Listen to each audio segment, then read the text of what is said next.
I, 29F, dated a guy Joe, 30M, for 3 months before he left me to go back to his ex Kim, 30F. Right after we broke up I found out I was pregnant and now I'm at 24 weeks. I let him know and he was ecstatic. Turns out his girlfriend had fertility issues and would likely never be able to get pregnant naturally, and he has always wanted to be a father. Getting back together was out of the question for both of us, so he's still with his girlfriend. Joe was only allowed at the initial appointment because of COVID-19, and we found out I was having twins. According to Joe, when he told Kim, she had a mental breakdown about her infertility and wanted to talk to me. I met them at their house and Kim stated that she wanted to be involved in my pregnancy because she would eventually be the children's stepmother. She started telling me that I needed to do a home birth, that I needed to formula feed so that they could have the babies half of the week, that she wanted 1 boy and 1 girl, and that she wanted the kid to call her mama since they would be calling me mommy.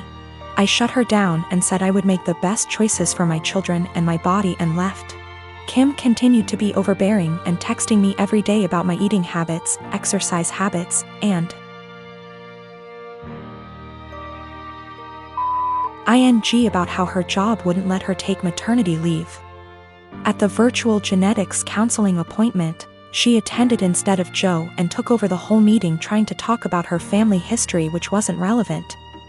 When it came time for my 20-week level 2 scan, they allowed me 1 guest and Joe suggested I take Kim instead of him, which I refused to do. Joe did end up coming and he found out the gender because I wanted to keep it a surprise for me so we could throw a gender reveal party. I put a pregnancy announcement on my social media and then she put up an announcement saying they were expecting twins, the non-traditional way, and how blessed she was. I was irritated but I kept my mouth shut. Then she threw a gender reveal party and posted it on social media. I wasn't even invited. She also announced that she's having a baby shower. I commented on her posts and told her to stop treating me like a surrogate, that the kids weren't hers, and that Joe didn't have any claim or custody of the kids until they are born. I then called Joe and reiterated all of this and stated that I would not be seeing either of them until we went to family court, and that my mother would be my birthing partner. He and Kim and some of her friends and family are saying I'm an asshole, and her mother even called and insisted I give her one of my babies. Like, this is the Parent Trap? I'm definitely getting a lawyer ASAP. Y'all have scared the shit out of me, but I'm happy you did.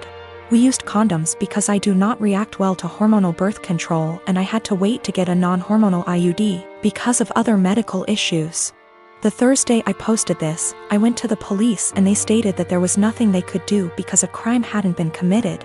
In my state, orders of protection are criminal or family, so I was able to get one against Joe.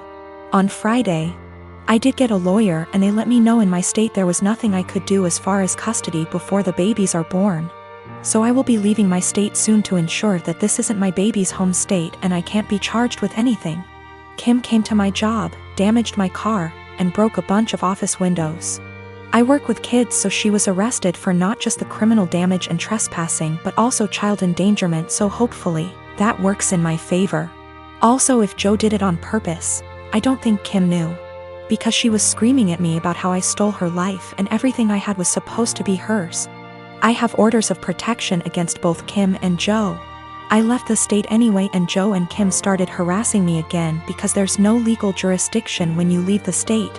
But I have enough evidence that I was able to press charges in my current state as well and will be pursuing a restraining order here. I am expecting my first daughter with my husband in September. I grew up in a moderately religious household with pretty strictly defined gender roles. As in, since I was a girl, I had chores around the house while my younger brother did not have to do anything. I don't talk to my parents for a variety of reasons, going on year 5 now, so they do not know I am pregnant. Both my aunts and grandparents were very supportive of me leaving my household and as such have been my main family. Being 6 months pregnant now, people have started to give gifts and I am very grateful for them. We have decided that we don't want our daughter to be surrounded by pink everything with only girl things. So we have made a conscious effort to include traditionally boy outfits and toys like dinosaurs and cars. We have told people that any gender items would be accepted, and if it's getting too much pink, we have gone out to balance a bit, getting a green jacket or something. My younger aunt has taken great offense to this because boys are boys and girls are girls. And she is a very verbal and loud person and has let us know several times her opinions. She has 2 boys. At my baby shower, my older aunt gifted us a book called Goodnight Construction Site and a little stuffed truck. My younger aunt went on a tirade about how we are somehow making our daughter trans and not allowing her to be a girl. And she's a loud person, so of course her saying this was more like a yell. And in front of my very liberal in-laws who are very supportive of our choice. Pregnancy hormones took over and I grabbed the toy, gave it to my younger aunt and asked her what part of the penis was needed to operate this toy truck. She yelled that's not what she meant and left. The rest of the baby shower went fine, but it was a bit awkward after. Since then she has been blowing up Facebook where a bunch of people agree with her that I am making my daughter trans, and have been telling me that I was an asshole. The rest of my think what we are doing is fine, but that I shouldn't have handled it that way. I do not care if she ends up loving pink and unicorns etc., we will get her them then. I just was trying to balance out the sheer amount of pink items we were getting from friends and family. Almost every single gift has been heavily pink or girl influenced. To the point where she would not be dressed in anything but pink if we did not go out and buy some more boy things. I also am generally not a person who argues. But I feel like a bit of an unholy because I intentionally said this as deadpan serious as I could and with the intent to embarrass her in front of our family members present. My delivery and question did have the intended effect and she went quite red before leaving. This was also the first transphobic comment I've ever heard out of her mouth. While we all grew up quite conservative, my older aunt coming out 27 years ago really changed my family's perspective. My grandparents have changed from what they previously viewed and my aunt was always supportive of my other aunt. My younger aunt always wanted a girl. So I thought she was just trying to act out her fantasy girl with all her gifts and preferences. Dan and I have been married for 3 years and 8 months ago welcomed our amazing son into the world.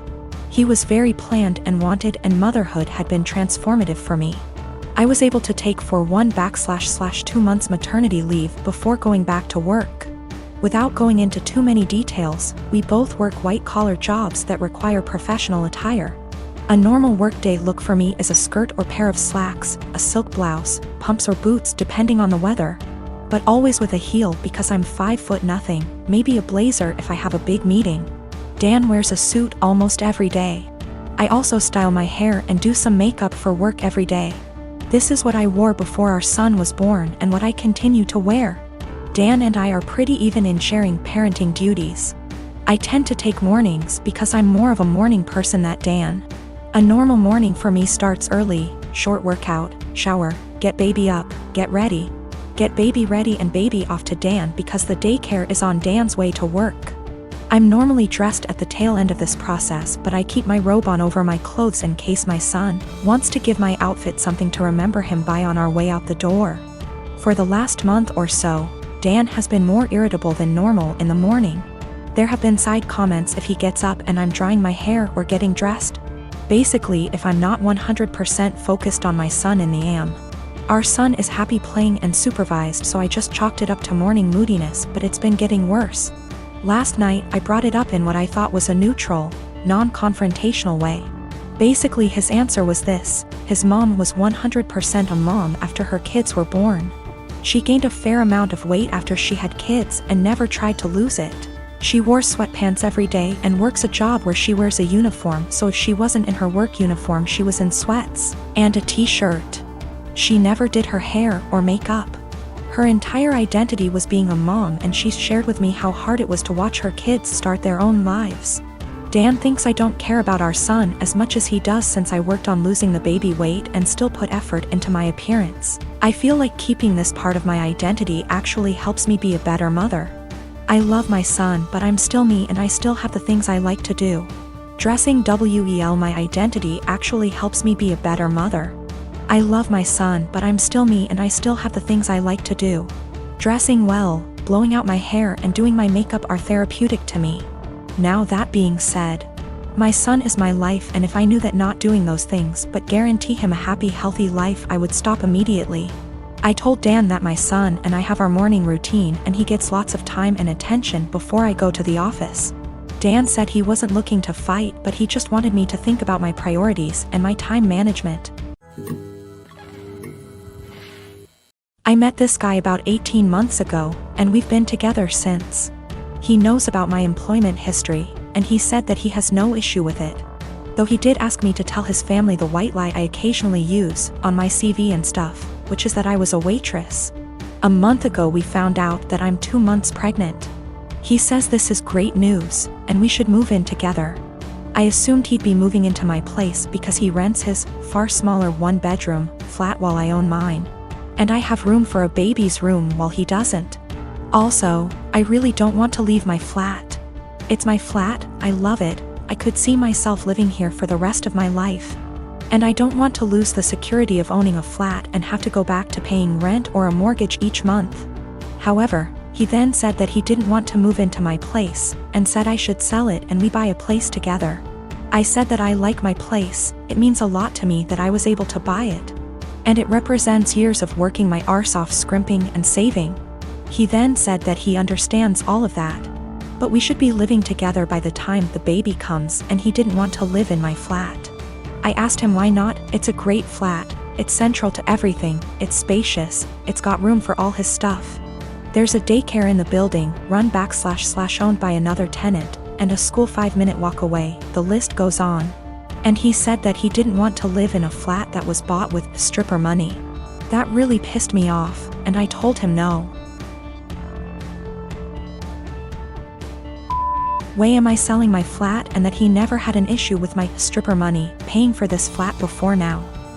I said I wasn't giving up the security of owning a home for someone who tries to make me feel ashamed about something I don't feel ashamed of. He said that his point is if I sold the flat then we could get a new place with the money from the sale. I said, wouldn't that still be stripper money? And he said that's different, and I asked how. He then said he was going back to his place because I can't talk to you when you're in this state. He's gone back to his flat now, and he's texted me saying I'm overreacting / irrational, and I need to think of this realistically, rather than emotionally. He says he wouldn't feel right raising a child in my flat knowing how I purchased it, and selling back / moving is the best idea of all of us, not to mention the fact he isn't on the deed because it's my place and it would never feel like our place because of this. I feel I might be the arse because I get why he might feel like it's just my place, and I feel I'm being too rigid in a time we need to work together. Plus I spoke to my sister and she sided with him, so 2 out of 3 people think I'm in the wrong here. I dumped him.